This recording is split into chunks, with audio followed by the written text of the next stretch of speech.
Hello at ayan, nakikita nyo na naman ang ating trusty patungan sa inyong mga harapan. Hello, si Alvin, ang inyong Tech IT Detectives, Reviews, and Guides. At today, mag-unbox tayo. Ito ay ang unboxing ng pang-apat na tablet dito sa ating channel. Ito ay ang unboxing ng iPad Mini 6. Tara, unbox natin to.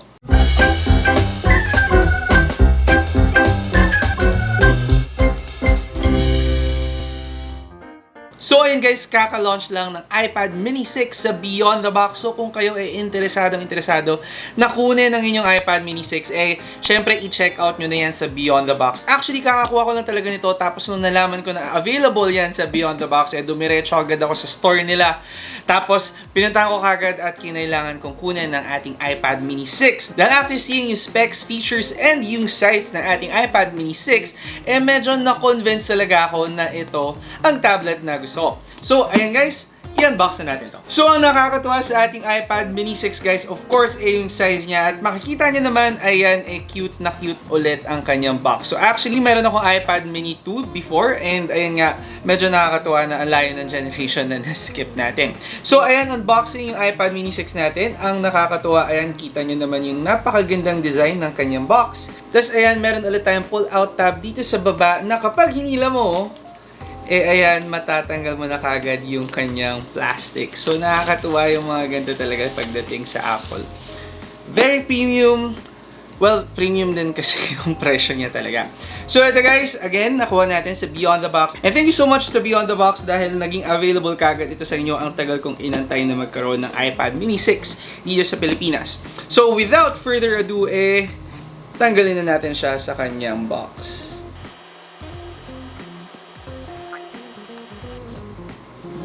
Ayan. So, ayan na guys yung cover ng ating iPad Mini 6. Itabi lang natin to. Tapos, covered siya in protective paper.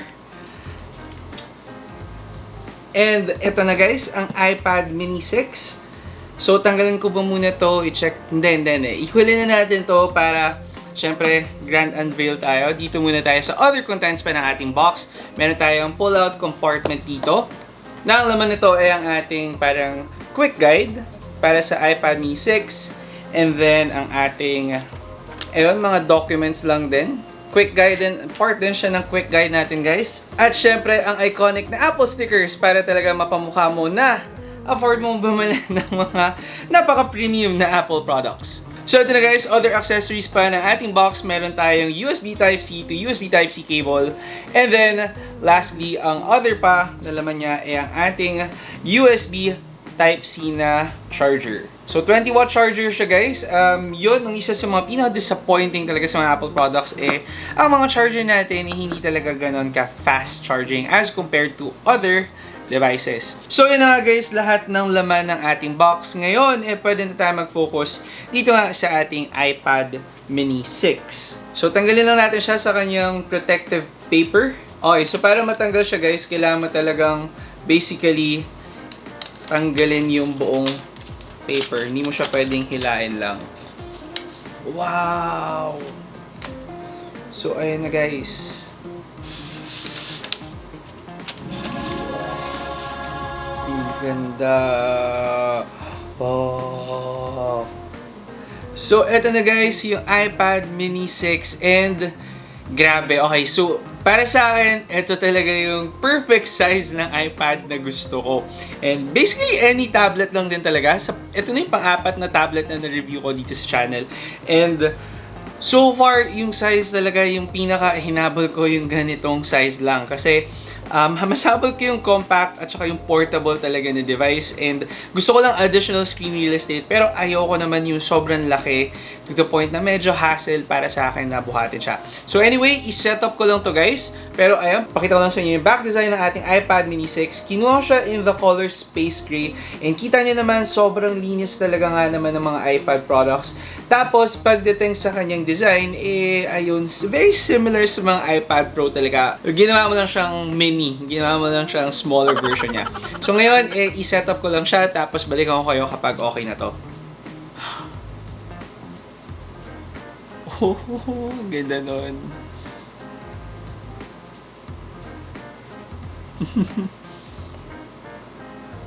So ayun na guys, at na-setup ko na yung iPad Mini 6 and ang masabi ko lang, sobrang perfect ng design ng tablet na to. Wow! Yung main struggle ko kasi pagdating dun sa mga tablet na na-review ko before, medyo hindi na ganun or nalalakihan ako dun sa mga 10-inch or 11-inch tablets.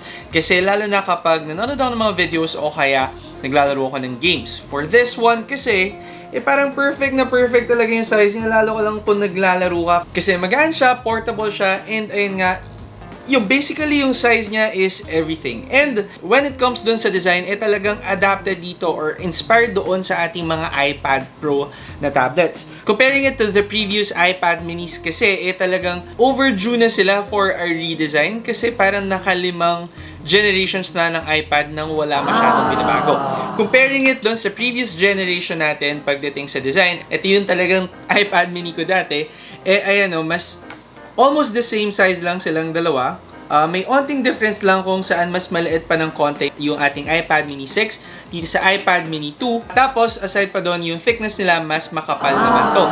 Yung isa pa na notable talaga is yung edges natin. Kung saan dito, same na siya doon sa mga bagong Apple devices natin na mas flatter or mas edgier yung mga device as compared dito na talagang curved yung mga edges ng ating phone na parang seamlessly yung back natin hanggang sa sides natin nagbe-blend lang sila. So yun yung isa sa mga reason bakit mo talaga magugustuhan kumuha ng iPad Mini 6 ngayon. Kasi, ayun nga, total redesign siya. Basically, you're getting a more long-term design. Lalo na, alam niyo naman pag Apple, for sure yung ganitong design nila abutin din ng taon bago magbago.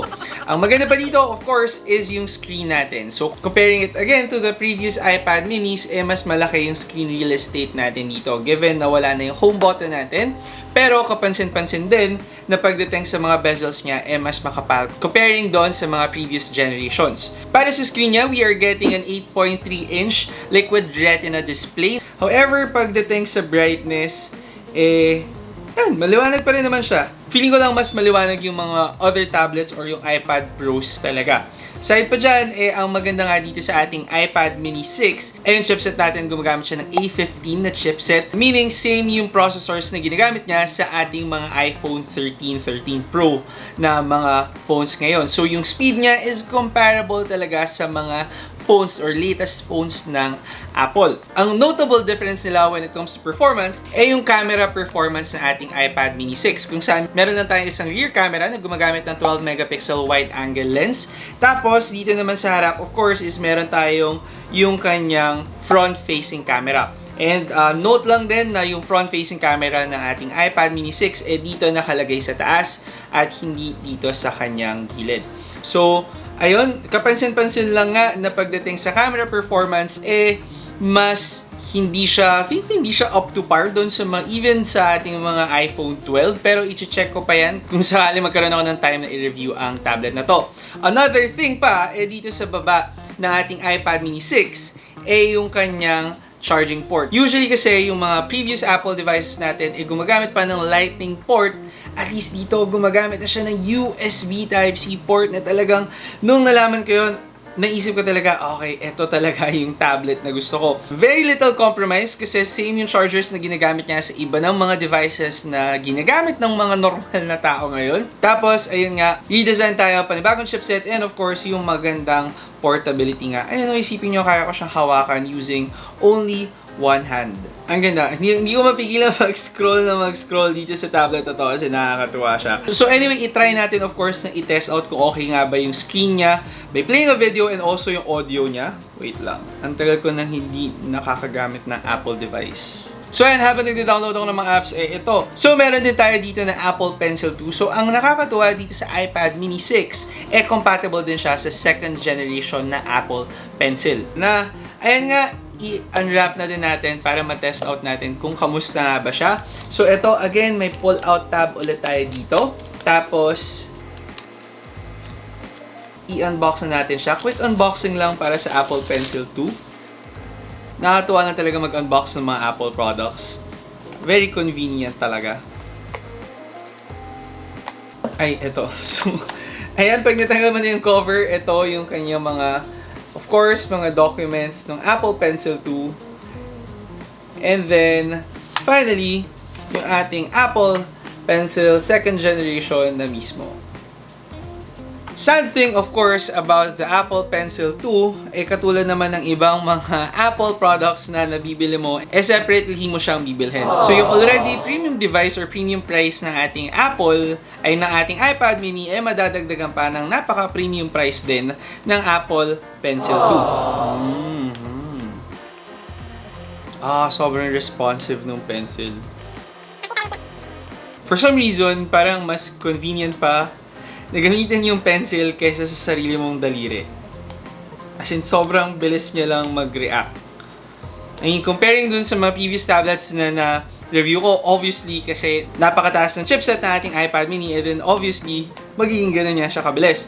So ito guys, nakakatuwa yung Apple Pencil 2. Yung experience, almost the same, kumbaga yung feel sa ating mga previous smart pencils na feature along yung sa mga tablets na kasama nila. Pero, i-check ko pa rin kung ano ba yung mga additional features na pwede mo makuha dito na hindi mo nakuha sa iba.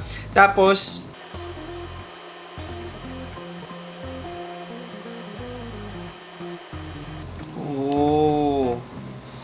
okay, so when it comes dun sa handwriting feature ng Apple Pencil 2, as in, sobrang dali niya lang gamitin. As in, sobrang seamless lang ng experience. Meron tayong mga smart pencil na na-review na hindi sila nag-feature ng handwriting feature.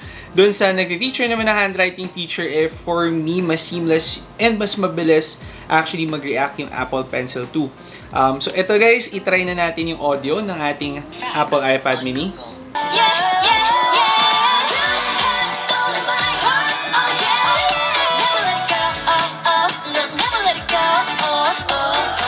Okay, so audio-wise, masasabi ko hindi ganun kalakas yung audio ng ating iPad mini. Even comparing ito sa mga previous tablets na na-review ko dito sa ating channel. So far, ito ata yung pinakamahina na audio. Audio quality is nice, bass nandun, pero hindi ko masasabi na sobrang ganda ng audio niya. Kumbaga, comparing it to all devices na lagi ko naman na-feature sa mga channel ko. So, yung para sa akin, isa sa mga magiging compromise mo dito sa iPad mini 6 is yung audio mismo ng device, kung saan hindi siya yung best audio quality and hindi rin siya yung pinakamalakas. Pero, understandable, given nga na ganito lang naman kaliit yung device. Again, habang nanonood ako, yung pinaka napansin ko talaga, yung talagang tamang saktong-saktong size lang ng iPad mini para sa akin. Kasi nga, napakalit niya lang and ang dali niya lang hawakan kung sakaling for media consumption mo siya gagamitin. Finally, of course, dito sa mga gilid na ating iPad mini 6, kapag naka-portrait orientation siya, gawin natin portrait kasi ganun yung logo niya eh. Pag portrait orientation siya guys, dito sa iyong right side, nandito yung magnet niya, kung saan, dyan mo ikakabit yung iyong Apple Pencil 2 na, ayun, talagang almost the same size lang ng ating iPad mini. Tapos, dahil dyan mo kinakabit yan, lahat ng buttons natin nandito na sa kanyang taas. So, dito sa top part, nandito yung kanyang lock button that also doubles as a fingerprint sensor. So, nandito siya. Tapos, andito din yung iyong mga volume buttons and yung dalawang speakers mo. Yung nakakatuwa sa volume buttons niya is yung orientation niya nag-a-adjust depende sa kung ano din yung orientation ng paggamit mo ng iPad mini 6. Wow. Para kung ano man yung orientation mo, mag-a-adjust siya depending sa kung paano yung magiging itsura ng screen mo. Ayan, nag-a-adjust siya. So, sobrang cool nun. So, hindi siya ganun sa ibang mga tablets kaya siya napapansin ng mga tao kasi yung mga simple details lang na ma-appreciate mo para mas mapadali yung buhay mo. Para sa selfie camera, ang nakakatuwa dito is gumagamit din siya ng ultra-wide lens. So, very perfect kung sakaling gagamitin mo siya for meetings or online classes or, ayun nga, video calls. Tapos, ayun, meron din siyang, kalimutan ko yung tawag din sa feature na yun, na sinusundan ng camera mo yung mukha mo. So, kahit saan ka pumwesto, lalo na since ultra-wide lens nga siya, susundan ka ng camera ng iPad mini. So, basically, ito yung mga premium features na makukuha mo sa mga mas premium na tablets, katulad ng iPad Pro, na nakakatuwa kasi hindi nila yon tinanggal dito or talagang in-include nila yan sa iPad mini. Yun nga lang dahil in-include nila lahat dito sa ating tablet, medyo mas nagtaas din ang kanyang presyo. Dahil para sa ating brand new na 6th generation iPad mini, makukuha nyo siya for the price of 31,990 pesos sa Beyond the Box. And if ever man nakukunin nyo pa ang Apple Pencil 2nd generation, makukuha nyo to for the price of 7,990 pesos. So basically, yung mga 38,000 peso tablet ang pinag-usapan natin kung complete with the Apple Pencil ang inyong Apple iPad mini. So, ayun na guys, first impressions ko lang naman para sa tablet na to and unboxing. Yung unboxing natin experience, talaga nga namang na-miss kong magkaroon ng Apple iPad mini. Ang tagal ng retirado nung previous iPad ko and na-miss ko yung gumamit ng tablets. Para sa akin, yung main selling point talaga ng tablet na to, of course, is yung size niya. Kasi kung tutuusin, halos kalapit niya lang ng presyo yung iPad Air na almost the same performance lang naman. Merong mga give and take sa features. Kung mas priority nyo yung mas malaking screen real estate, medyo malaki yung difference nila. Pero ayun nga, kung mas habol mo talaga, mas priority mo yung mga more advanced features, more latest features, tapos mas habol mo din yung ganito kaliit and compact na size na talagang madali mo lang malalagay kahit saan at madali mo lang mahawakan for media consumption and even for gaming, para sa akin, ito talaga yung iPad to get kung naghahanap ka ng isang very portable tablet for media consumption and even for basic productivity work. So anyway guys, yun na yung masasabi ko so far para sa iPad mini. Hopefully magkaroon tayo ng time na makagawa ng review or in-depth review para sa tablet na to. Anyway guys, yun na ang ating video. Again, pwede nyo makuha ang ating Apple iPad mini 6 sa Beyond the Box. Ilalagay ko na lang yung link down below para sa kanilang website and para ma-check nyo yung branches nila kung saan ready for pickup na ang sarili nyo ng iPad mini 6. Yun na ang ating unboxing video. Bigyan nyo muna ako ng time na i-enjoy ang tablet na to. Anyway, kung meron kayong mga questions, suggestions, o kaya negative reactions para sa ating video, of course, i-comment nyo lang yan down below. At again nga, kung hindi ka pa nakasubscribe sa ating channel, mag-subscribe by clicking the subscribe button down below at i-hit nyo ang bell icon para ma-update kayo whenever I post videos. Again, ako si Alvin, ang inyong tech guide to give you tech tips, reviews, and guides. See you next time. Ingat!